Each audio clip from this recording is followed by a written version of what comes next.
Acabou os 4 dias de oxigênio do submarino que sumiu ao fazer uma viagem até os destroços do lendário Titanic. E não se fala em outra coisa, né? Infelizmente ele não foi encontrado, pelo menos até o horário que eu tô gravando esse vídeo aqui. Muitas histórias absurdas começaram a surgir desde então, como por exemplo, estão dizendo que o submarino tinha sido feita de maneira improvisada. É dito inclusive que o controlador da embarcação era uma espécie de joystick de videogame. Enfim, em meio a tantos questionamentos, muitas pessoas se perguntaram quem que eram os tripulantes desse submarino. Dentre os 5 que estavam a bordo, né, o próprio dono da empresa, um bilionário britânico, um senhor que era considerado uma enciclopédia viva sobre o Titanic, além de um pai e um filho. Nesse vídeo a gente vai entender quem eram os tripulantes do submarino Titã. Eu sou o Marcelo Milos, fica comigo que depois a vinheta eu te conto.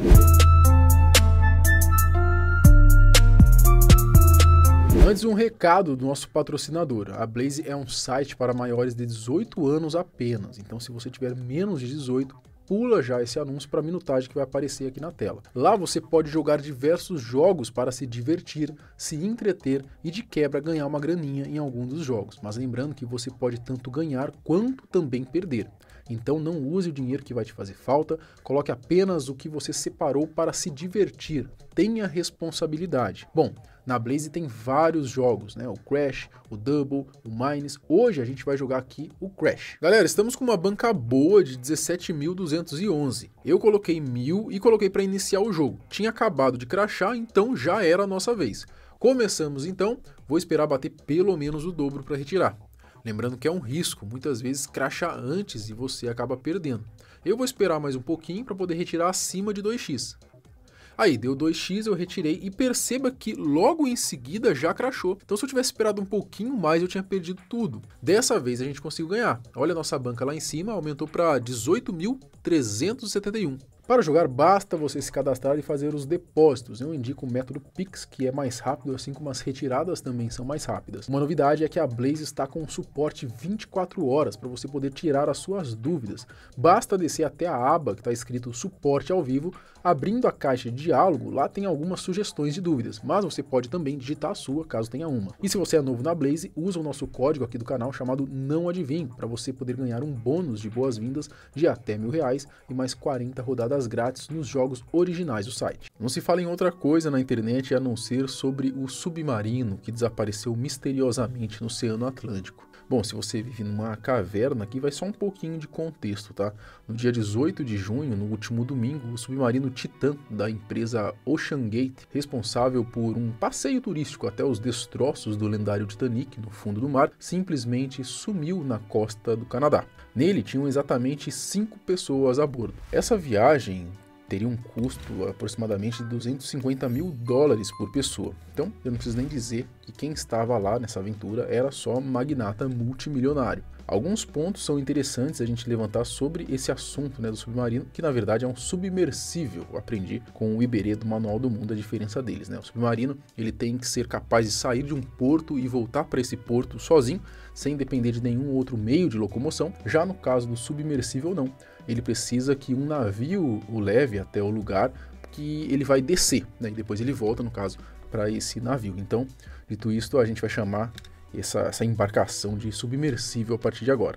Bom, o submersível Titã, após algumas horas de sua partida, ele simplesmente perdeu a comunicação com a superfície. A partir daí, começou as notícias, né, de que existia um submersível perdido em meio ao Oceano Atlântico.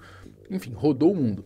Principalmente porque era meio que uma corrida contra o tempo para poder resgatar esses tripulantes, tendo em vista que eles só tinham 4 dias de oxigênio lá dentro. Na realidade, esses 4 dias acabaram hoje, em torno das 7 horas da manhã, e infelizmente não foi encontrado, ou seja, é praticamente 100% de chance de que os tripulantes numa hora dessa já tenham partido para uma melhor. Não bastasse todos esses problemas, começaram a surgir também histórias, relatos inclusive de um jornalista que chegou a entrar nesse submersível, de que algumas coisas nele pareciam ser meio improvisadas, como a própria maneira de controlar, né, de pilotar o veículo, que é dito que ele era controlado por um joystick, como se fosse videogame. E o pior, né, é dito que é um joystick ainda meio sem vergonha ainda, não era um joystick especial, né, era como se fosse um joystick mesmo normal ali de 200, 300 reais, sabe? Sem falar nas estruturas, que é dito também por esse jornalista, que pareciam ter sido feitas feitas de maneira improvisada, sabe? De maneira de materiais de construção abandonado, ele disse, sabe? É um negócio meio absurdo mesmo. Enfim, tudo isso levantou o alerta de que não era uma boa ideia você viajar nesse submersível, até porque ele não tinha também nenhum certificado de garantia, né? Se é que vocês me entendem, sabe?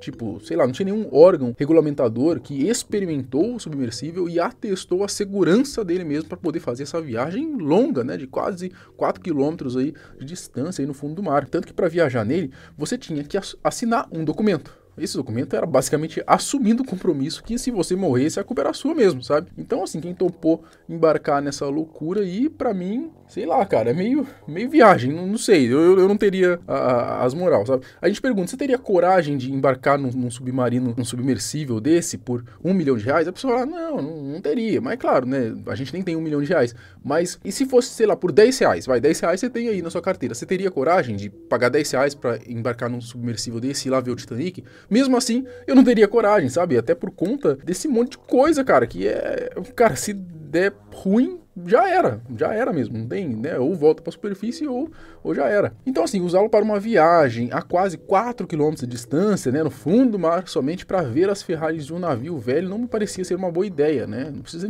ser nenhum gênio para sacar que poderia dar merda, e de fato deu. A questão é que o próprio dono do submersível estava dentro dele nessa expedição, né? Ou seja, ou ele era um maluco ou ele confiava mesmo em sua criação. Dito isto, muitas pessoas se perguntaram quem que eram as pessoas que estavam lá dentro, quais eram os malucos que pagariam mais de R$1 milhão para poder colocar sua vida em risco. E é sobre isso que a gente vai falar agora. Hamish Harding. O Hamish Harding era um dos tripulantes a bordo do submersível. Ele era um bilionário britânico de 58 anos que comandava uma empresa chamada Action Aviation. É uma empresa internacional de corretagem de aeronaves com sede em Dubai, nos Emirados Árabes, né? Se você abrir o próprio site da empresa, já aparece um comunicado confirmando de que ele estava a bordo do submersível. Lá nesse comunicado eles agradecem pelas mensagens de apoio e preocupação.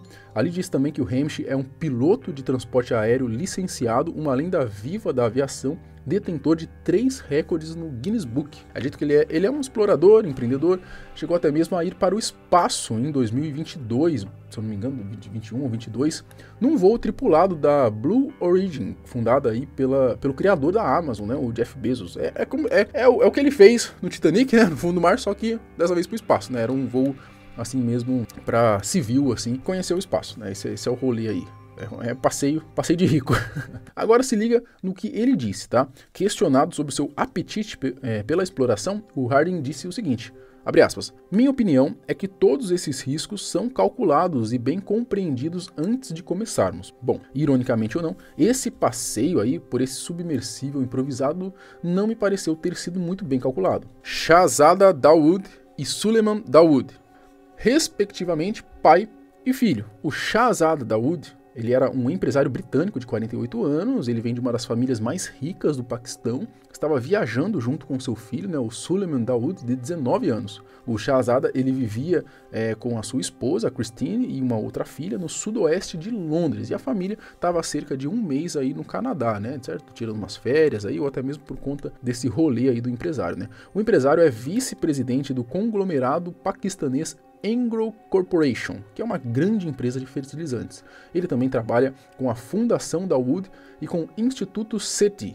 que é uma organização de pesquisa com sede na Califórnia que busca vida extraterrestre. Olha que loucura, né? Sobre o seu filho, não se tem muitas coisas sobre ele na internet, apenas que ele curte ficção científica, joga vôlei e gosta de resolver cubos mágicos. Paul Henry, o Senhor Titanic. Com 77 anos, ele era o ex-mergulhador da Marinha Francesa. Olha só, ele foi apelidado de Senhor Titanic por conta exatamente da sua expertise sobre o assunto. Esse senhor já passou mais tempo em contato com os destroços do lendário navio do que qualquer outro ser humano na Terra. Para vocês terem ideia, esse cara ele fez parte da primeira exploração do Titanic em 1987. Ou seja, era uma enciclopédia viva sobre o assunto. Tanto que ele era uma espécie de guia turístico desse rolê. Stockton Rush, o dono da Ocean Gate.